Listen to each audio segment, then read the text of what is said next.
you may believe. The Gospel of the Lord. Praise to you, Lord Jesus Christ. My friends, our Gospel reading today concludes with what I consider an incredible statement of faith.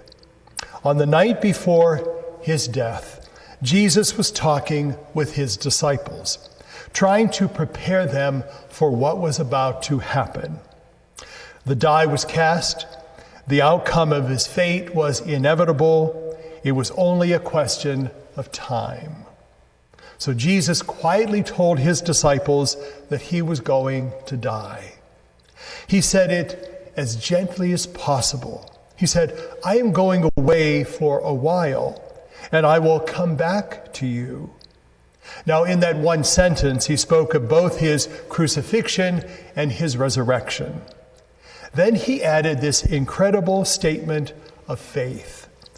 I tell you this now before it takes place, so that when it takes place, you may believe.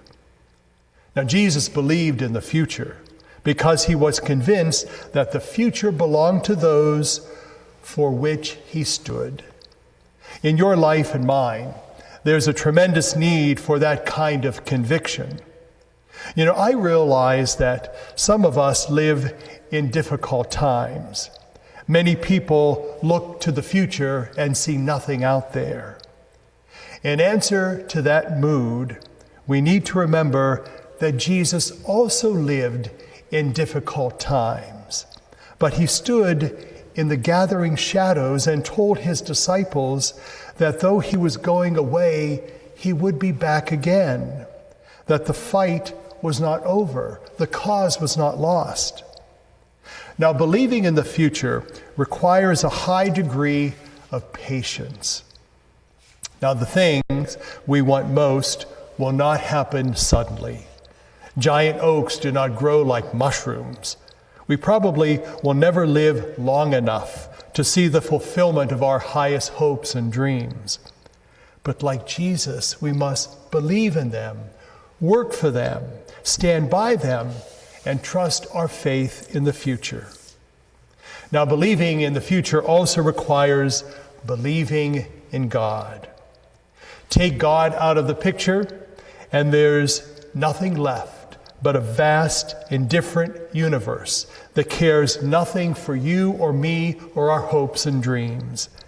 If you do that, the only thing that makes any sense is despair.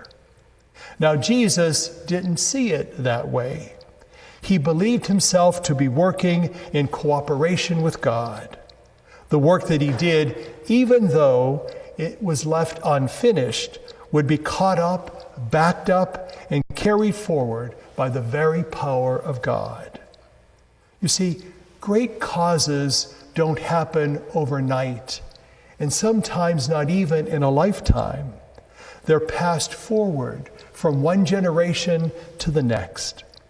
What a difference it would make if we could see ourselves and those who have come before us as those people who are co-workers with God, working together for the future. Jesus believed that about himself, about his friends, about his cause, about us, his church. Therefore, he could face the cross with firm conviction that death would not be a defeat. He would be back.